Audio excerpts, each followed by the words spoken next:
Welcome to another video in the series Finding Inner Peace in Your Own Sense of Being. And today's video is about nature and how we feel disconnected or connected to aliveness itself, to the nature, to our own beingness. In the previous videos I talked about body, mind, the heart, and protection mechanisms and expectations, and how to find inner peace, looking at different angles into the same sense of being.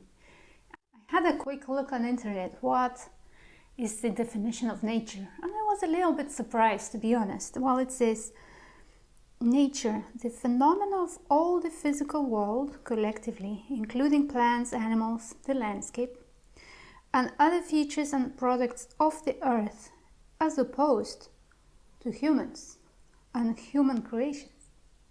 Isn't that interesting that our definition of nature already excludes us from the nature itself? I find that a little bit strange and it's not a surprise that so many people are feeling disconnected, feeling that there is somewhere to go back to the source, to go back to the naturalness, to go back to being yourself. So if we live in this life and nature is defined as something outside of us, how do we fit in this picture?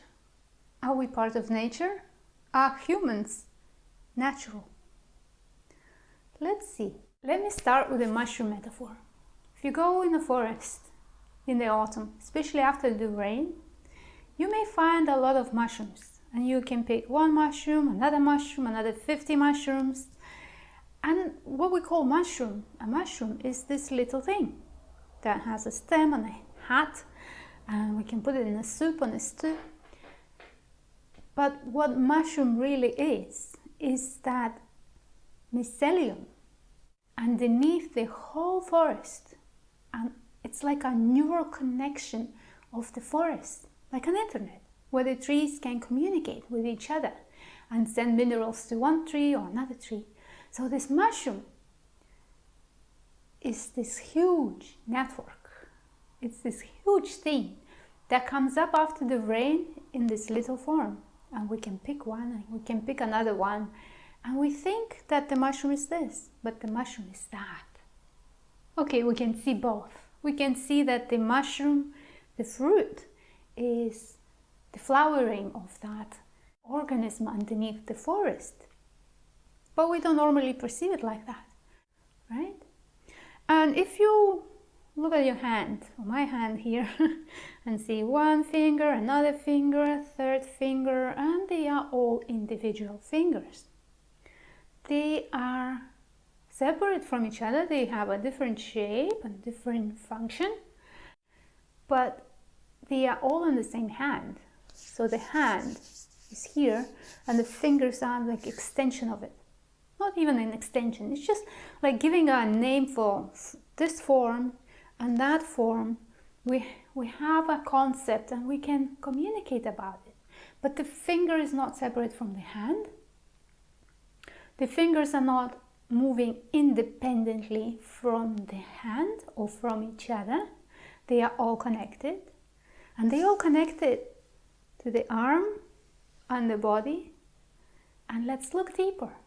Maybe we are humans, just like mushrooms, are connected underneath all these appearances, underneath all, with this one energy, one aliveness. And if you can find that sense of being, just being, simply being aware that I am present, that I am here now, and connect that to this word aliveness, or life, or life force, life energy. We can see that all these words are pointing back to this sense of knowing that I am, the consciousness, awareness of my own being.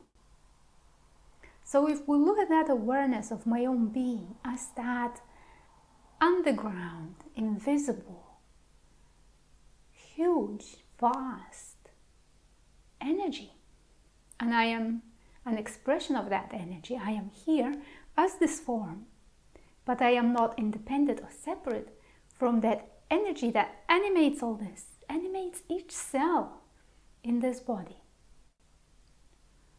And to make this clearer, let's look at another metaphor. And this metaphor is about a tree. There are a lot of trees in the forest, and if you notice, every tree is organic and different. Every tree is unique, and every leaf on a tree is unique. Every leaf has got a different coloring, different size, and there are no two identical leaves. And we look at the leaf, and it is connected, the little stem, to the branch, and the branch is connected to the trunk, and the trunk is connected to the roots, and the roots are connected, well, to the mushroom and all the minerals there. And what makes up the tree is that life force, that aliveness. Okay, we can just simply call it life, and we can look at the tree as a form of life that's even in the language. Every tree is unique. Every form of natural world is unique. So is this. So is that. We all are unique. Okay, and if you look at that leaf as a separate thing that is separate from the tree, we can look at that leaf and say, okay, now it is green, but there will be autumn. It will go yellow, red, or brown and fall off and dies. Does anything happen to the tree because the leaf dies? No. It's just making room for more leaves next year. And aliveness does not suffer because a leaf went back to earth. And there are processes of decomposing, so that leaf goes back into earth as a mineral. And it can be picked up again. All these minerals can be picked up again and brought right up to the top of the tree. So there is this process. The aliveness is a process, it's a creative force. And it all works in beautiful patterns. Like everything in nature has its own place. And we can observe that and learn a lot from it. Like if you take, there is a spring, there is summer and autumn and winter, there are patterns, there are seasons, there are things that happen in a particular season, like rain or more rain, or sunshine and heat, and flowering and maturing. It all is seasonal. You can't skip one to go to another. So this organism is also part of nature. It is nature showing up as this body, as this mind, as this experience. So next time you go into nature, find yourself somewhere to sit and watch and see what you can notice, what nature can teach you. And to start, you can observe the movement. In nature, everything naturally moves and wiggles. Nothing stays still. Leaves, birds, insects, everything is in constant motion. And you could say that it's a sea of motion. And it's one energy playing out, moving, wiggling, vibrating. It's all vibrating. And when you're sitting there watching the nature, have a look at your body. Is it part of that movement? Or is there a line between me and nature? Am I part of nature? Am I part of the same movement? And notice what happens to attention. Is it moving itself, or are you moving it? And in the nature, you can see how everything affects everything else. Everyone is in their right place. Every animal, every insect, every plant is in their right place. There is no chaos. It may seem chaotic and random, but when you look at it closer, when you start learning from the nature, you can notice that there are patterns, there is intelligence to this life. Let's consider the seed. Let's say it's an oak. So you have this thingy that you can put in the ground. You know that it's going to grow into an oak tree. It's not going to be a strawberry or rabbit. It's going to grow into an oak tree. Undoubtedly, you can expect that that seed contains all the information, all the DNA, all the code for this unfold into an oak tree. And you can also notice that if this seed is put into your fertile ground, a beautiful tree will grow. If it has enough water, enough sunshine, enough rain, enough minerals, it's going to grow into a very strong and beautiful tree. But if that the same seed is put into some sand or on the rocks or somewhere where there is a lot of wind or too much rain or not enough sunshine, the tree will grow into a weaker one. It will still be an oak, but it will not be as beautiful as some other oak tree that grows in the fertile ground.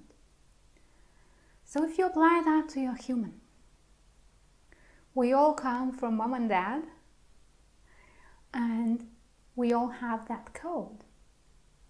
It's not something I chose. It's what was given through all the generations, through all this family that was here before me. I have their code. So what I am, what skills I have, what abilities I have, what I like, what I dislike, it's already encoded into that seed from which this body grows. And yes, you can notice that nurturing plays a huge part in how this human body, human system, or person appears in this life.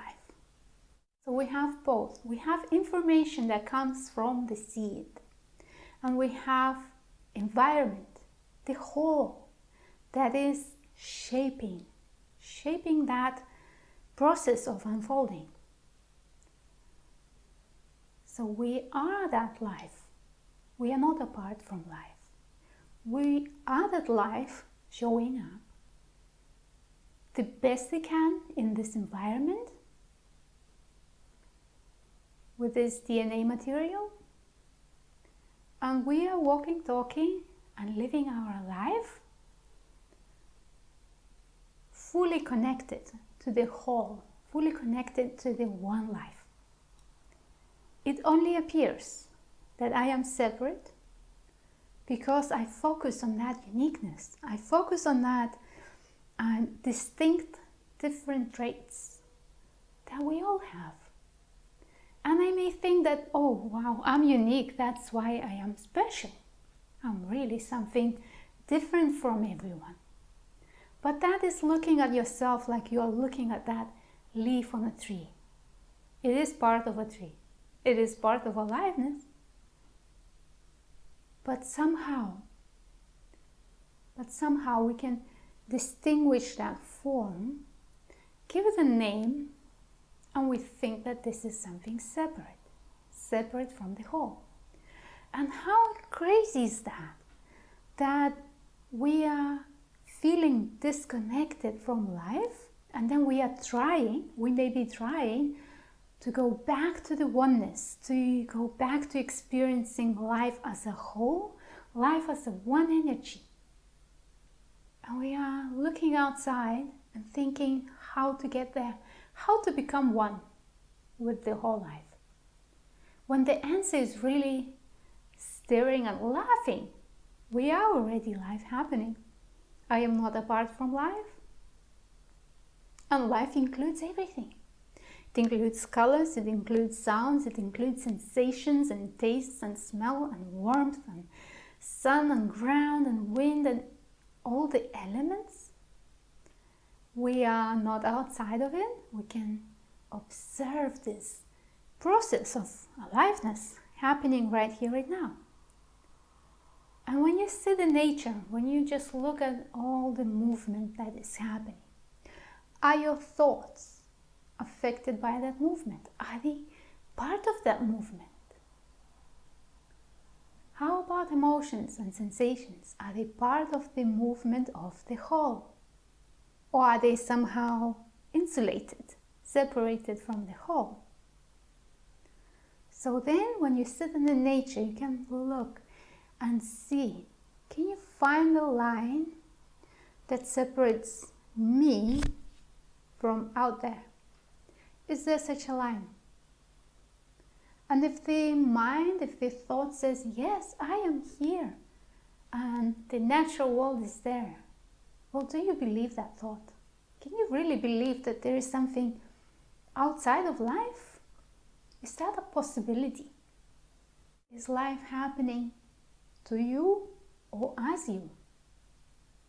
Are you outside of life looking through these eyes into something that is called nature as opposed to humans? Or are you the same life, like rabbits and strawberries?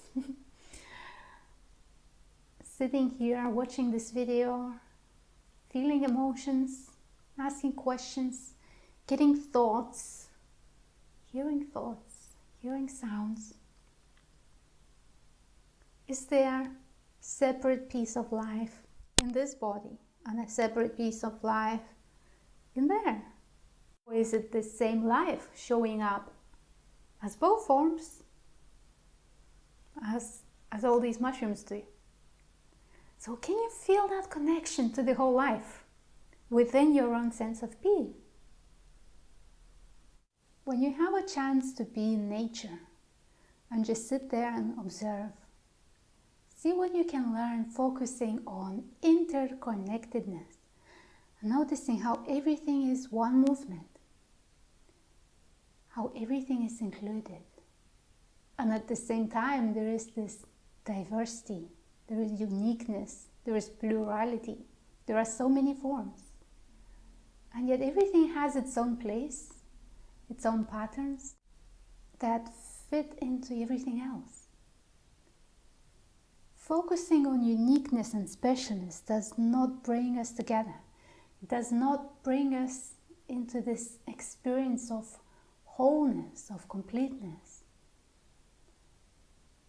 So if you can learn from nature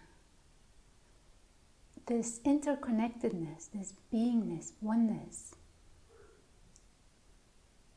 what else can you learn?